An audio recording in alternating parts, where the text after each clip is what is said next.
আসসালামু আলাইকুম। সবাইকে সালাম ও শুভেচ্ছা জানাচ্ছি পৃথিবীর যে যে প্রান্ত থেকে দেখছেন।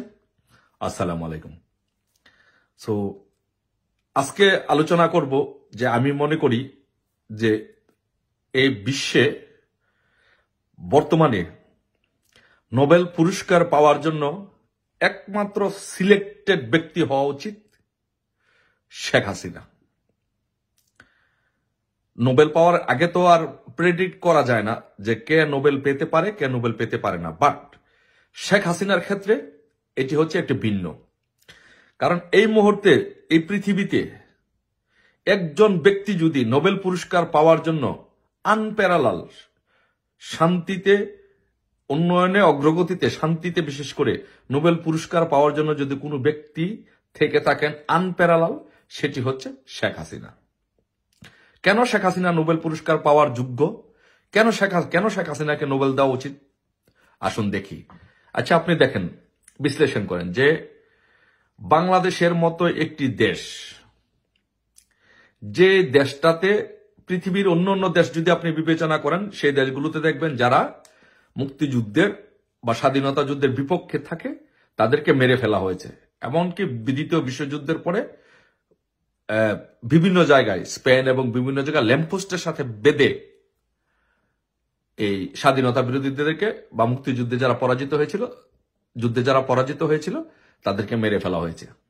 কিন্তু বাংলাদেশের প্রেক্ষাপটে সেটা ভিন্ন। বঙ্গবন্ধু মাফ করে দিয়েছিলেন এবং সেই জন্য এই পরাজিত শক্তিরা এখনো এই বাংলাদেশে আছেন। এটা একমাত্র বাংলাদেশী, এবং সব সময় এরা দেশের প্রতিটি উন্নয়ন, অগ্রযাত্রা এবং প্রতিটি কাজে এরা বিরোধিতা করে আসছেন এবং ধ্বংসাত্মক কাজ করে আসছেন সেই স্বাধীনতা ৭১ সালের পর থেকে। তারপরেও এই পরিস্থিতিতে শত প্রতিকূলতার ভাত ভেঙে শেখ হাসিনা কিভাবে এই দেশটাকে এত উন্নয়নের স্বর্ণ শিখরে কিভাবে নিয়ে গেছেন, এই জন্য পৃথিবীতে এমন কোন শাসক আমি দেখি না, পৃথিবীতে এমন কোন প্রাইম মিনিস্টার বা প্রেসিডেন্ট আমি দেখি না যে বাংলাদেশকে শেখ হাসিনা যে জায়গায় নিয়ে গিয়েছেন এই প্রতিকূল পরিবেশ পরিস্থিতি থেকে পৃথিবীর কোন প্রেসিডেন্ট, পৃথিবীর কোন শাসক বা পৃথিবীর কোন লিডার পারবে বলে আমি মনে করি না। এই জন্য আমি মনে করি যে শেখ হাসিনাকে নোবেল পুরস্কার দেওয়ার উচিত। আচ্ছা, আসুন আমরা দেখি, একটি জিনিস দেখি যে দেখেন ৫ই আগস্টের পরে এই ফ্যাসিস্ট সুৎখোর ইউনূস ক্ষমতা দখল করেছে। ক্ষমতা দখল করার পরে ১০০ দিনের ভিতরে সে কি করতে পেরেছে আপনারা শুধু এইটুকু বিশ্লেষণ করেন। দেখেন যে এই ১০০ দিনের মধ্যে এই ফ্যাসিস্ট ইউনূস কি ১ মেগাওয়াট বিদ্যুৎ উৎপাদন করতে পেরেছে? কাউকে কি শুধু ১ মেগাওয়াট বিদ্যুৎ না, কাউরে কি একটা হারিকেন কিনে, বাংলাদেশে কি একটা হারিকেন কিনতে পেরেছে ইউনূস? আপনি প্রমাণ দেখাইতে পারবেন যে কাউকে কোথাও ইউনূস একটা হারিকেন কিনে দিয়েছে? পারবেন না। কিন্তু শেখ হাসিনা কিন্তু বাংলাদেশে ১০০% বিদ্যুতায়ন করেছেন।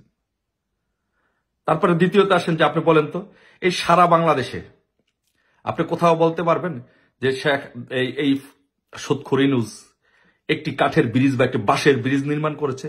কোথাও একটা সাঁকু নির্মাণ করেছে? কোন খালে, বিলে, নালায় কোথাও একটি সাঁকু নির্মাণ করেছে? আপনি দেখাইতে পারবেন?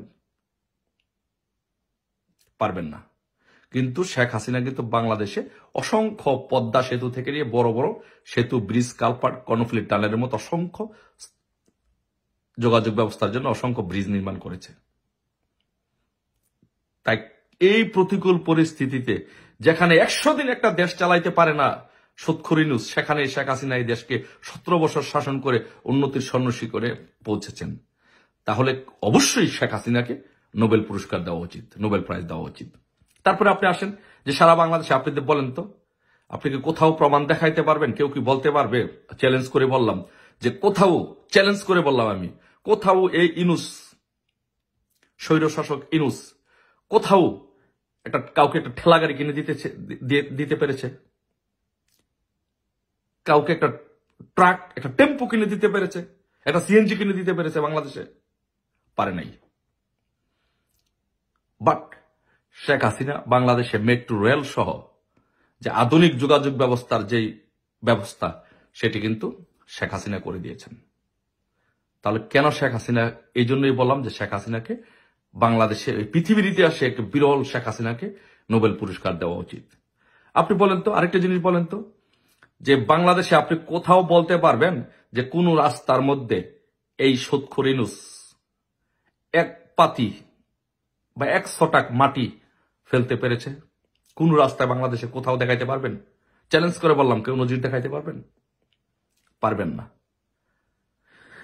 একটা ইট কোন রাস্তায় এই ফ্যাসিস্ট ইউনূস লাগিয়েছে আপনি দেখাইতে পারবেন? কেউ দেখাতে পারবে? পারবে না। কিন্তু শেখ হাসিনা কিন্তু বাংলাদেশে অসংখ্য রাস্তা নির্মাণ করেছেন, 4 লেন করেছেন, হাইওয়ে করেছেন, 6 লেন করেছেন মানুষের যাতায়াতের জন্য। এই কাজগুলো শেখ হাসিনা শত প্রতিকূলতার মাঝেও শেখ হাসিনা এগুলো করেছেন। এই পদ্মা সেতুতে ফান্ডিং বন্ধ করার জন্য বিশ্ব ব্যাংকের কাছে ইউনূস হিলারি ক্লিনটনকে দিয়ে এই ফান্ডিংটা বন্ধ করেছিল। তারপরেও শেখ হাসিনা এই পদ্মা সেতু নিজস্ব অর্থায়নে করেছেন। তাহলে এই জন্য অবশ্যই শেখ হাসিনাকে আমি মনে করি যে নোবেল পুরস্কার দেওয়া উচিত। আরেকটি কথা বলেন তো আপনি, যে বাংলাদেশে আপনি সারা বাংলাদেশে আপনি কোথাও দেখাইতে পারবেন এই 100 দিনের মধ্যে সুদখোর ফ্যাসিস্ট ইউনূস ক্ষমতা আসার পরে কোথাও একটি মুরগির খামার করতে পেরেছে? চড়ুই পাখির একটা খামার করতে পেরেছে? কোথাও দেখাইতে পারবেন? দেখাইতে পারবেন না। অথচ বাংলাদেশে শেখ হাসিনার আমলে কিন্তু সারা বাংলাদেশে অসংখ্য ফ্যাক্টরি, মিল ফ্যাক্টরি, ইন্ডাস্ট্রি গড়ে উঠেছিল। মানুষ ব্যবসা বাণিজ্য করেছে, আয় রোজগার করেছে, দেশ উন্নয়নের মহাসড়কে ছিল। তাই অবশ্যই এই জন্য আমি মনে করি যে শেখ হাসিনাকে নোবেল পুরস্কার দেওয়া উচিত। তারপরে আপনি যদি দেখেন, আপনি আরেকটা বিষয় আসেন, আপনি বলেন তো সারা বাংলাদেশে আপনি কোথাও কোনো জায়গায় আপনি দেখাইতে পারবেন যে এই ফ্যাসিস্ট ইউনূস একটি কিন্ডারগার্টেন প্রতিষ্ঠিত করতে পেরেছে? আমি বাদ দিলাম স্কুল, কলেজে, বিশ্ববিদ্যালয়ের কথা বাদ দিলাম, সারা বাংলাদেশে কোথাও কোনো একটা কিন্ডারগার্টেন করতে পেরেছে? পারে নাই। অথচ শেখ হাসিনা সারা বাংলাদেশে দেখেন কত জায়গায় কতটি বিশ্ববিদ্যালয় করেছে, কত জায়গায় কতটি স্কুল কলেজ প্রতিষ্ঠিত করেছে, কত কলেজকে সরকারিকরণ করে দিয়েছে, 560টি মডেল মসজিদ করে দিয়েছে। আপনি দেখাইতে পারবেন? আপনি বলেন তো, এই ইউনূসকে আপনারা ধর্মের প্রতিনিধি বানিয়ে আজকে আপনারা তাকে নিয়ে সামনে নিয়ে আপনারা দেশ চালাচ্ছেন। আপনার যেখানে শেখ হাসিনা বাংলাদেশে 560টি মডেল মসজিদ নির্মাণ করেছে, বিশ্বের ইতিহাসে এটি বিরল ঘটনা।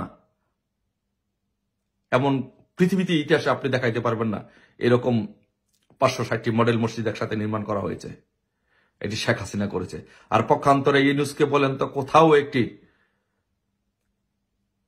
আপনার কি বলে গ্রামের ভাষায় ছনের গড়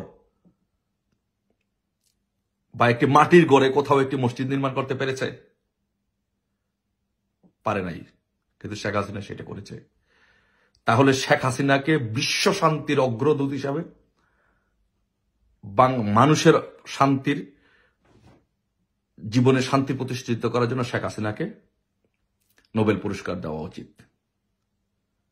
বাংলাদেশের ইতিহাসে একটি বিরল, এই পৃথিবীর ইতিহাসে একটি বিরল প্রধানমন্ত্রী হচ্ছেন শেখ হাসিনা। এমন কোন কাজ শেখ হাসিনা এই বাংলা, আপনি দেখেন যে পৃথিবীর প্রত্যেকটা দেশের প্রত্যেকটা প্রধানমন্ত্রী বা রাষ্ট্রপতি যখন কাজ করেন তখন সেই দেশের প্রত্যেকটি মানুষ তাকে সহযোগিতা করে, সেই দেশের প্রত্যেকটি মানুষ তাকে সাহায্য সহযোগিতা করে, তার কাজের প্রশংসা করে, ওই দেশটা উন্নয়ন হয়। আর বাংলাদেশে এখনো এই 71-এর পরাজিত শক্তিসহ একটি বিশাল অংশ শেখ হাসিনার প্রত্যেকটি উন্নয়নের ক্ষেত্রে, দেশের প্রত্যেকটি উন্নয়নের ক্ষেত্রে এখনো বিরোধিতা করে চলেছে এবং সবসময় বিরোধিতা করেছে। তারপরেও সকল বিরোধিতা সত্ত্বেও, সকল বাধা বিপত্তি উপেক্ষা করেও শেখ হাসিনা আজকে দেশটাকে কোথায় নিয়ে গিয়েছিলেন? এটাকে পৃথিবীর কোন ইংল্যান্ড, অস্ট্রেলিয়া, কানাডা, আমেরিকা বলেন কেউ কি পারবে? কোন প্রেসিডেন্ট পারবে? আমি চ্যালেঞ্জ করে বললাম, একমাত্র শেখ হাসিনা ছাড়া বাংলাদেশের যেই কাউকে আপনি প্রধানমন্ত্রী করে দেন পারবেন না। যেটা ফ্যাসিস্ট ইউনূস, সুদখোর মহাজন ইউনূস পারে নাই। একমাত্র শেখ হাসিনার পক্ষে এটা সম্ভব হয়েছে। কারণ এটা হচ্ছে আল্লাহ প্রদত্ত, গড গিফটেড বঙ্গবন্ধু কন্যার কারিশমা। আপনি বলেন তো, এই বাংলাদেশে শেখ হাসিনা থাকতে কোনো হিন্দু মুসলিম দাঙ্গা হয়েছে? হয় নাই। কিন্তু এখন হচ্ছে। বাংলাদেশ থেকে হিন্দুদেরকে ভারতে বিতাড়িত করার একটা প্রচেষ্টা চলছে সাম্প্রদায়িক দাঙ্গার মাধ্যমে। আপনি বলেন তো যে বিশ্বের ইতিহাসে কোন জায়গায় কোন দেশকে আপনি দেখাইতে পারবেন যে 12 লক্ষ প্রায় মুসলমানকে, রোহিঙ্গাকে বাংলাদেশে আশ্রয় দিয়েছে শেখ হাসিনা, খাইয়েছে, তাদেরকে ভরণ পোষণ দিয়েছে, তাদেরকে খাইয়েছে, তাদেরকে লুক আফটার করেছে, শেখ হাসিনা করেছে। এই পৃথিবীর ইতিহাসে আপনাকে চ্যালেঞ্জ করলাম, এরকম একটি নজিরবিহীন ঘটনা আপনি দেখাইতে পারবেন? এরকম একটি মানবতাবাদী কাজ আপনি দেখাইতে পারবেন যে কোন রাষ্ট্রপতি, কোন রাষ্ট্রপ্রধান করেছে? দেখাইতে পারবেন না। এটি কে করেছে? একমাত্র শেখ হাসিনা করেছে, বঙ্গবন্ধু কন্যা করেছে। এই জন্য আমি মনে করি যে বঙ্গবন্ধু কন্যা হচ্ছেন এই বিশ্বের মধ্যে একমাত্র নেত্রী যিনি শান্তিতে নোবেল পুরস্কার পাওয়ার জন্য আনপ্যারালাল, তার কোনো প্রতিদ্বন্দ্বী নাই।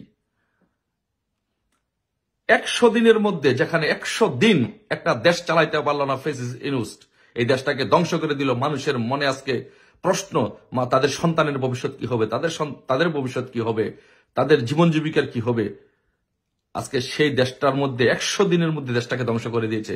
সেই জায়গার মধ্যে শেখ হাসিনা 17 বছর দেশটাকে শাসন করে একটানা বাংলাদেশটাকে পৃথিবীর বুকে, পৃথিবীর মানচিত্রে একটি উন্নয়নশীল দেশ হিসাবে প্রতিষ্ঠিত করেছে এবং বাংলাদেশকে নিয়ে সারা বিশ্ব গর্ব করত, বাংলাদেশকে বলতো, শেখ হাসিনার প্রশংসা করত।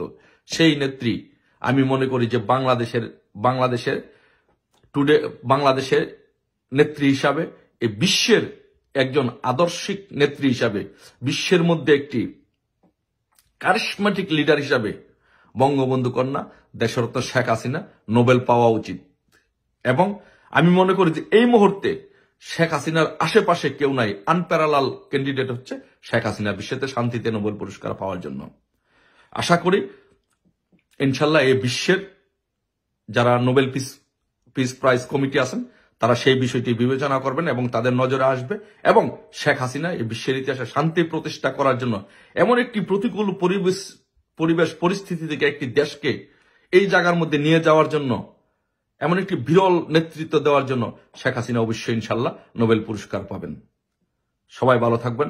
জয় বাংলা, জয় বঙ্গবন্ধু। আসসালামু আলাইকুম।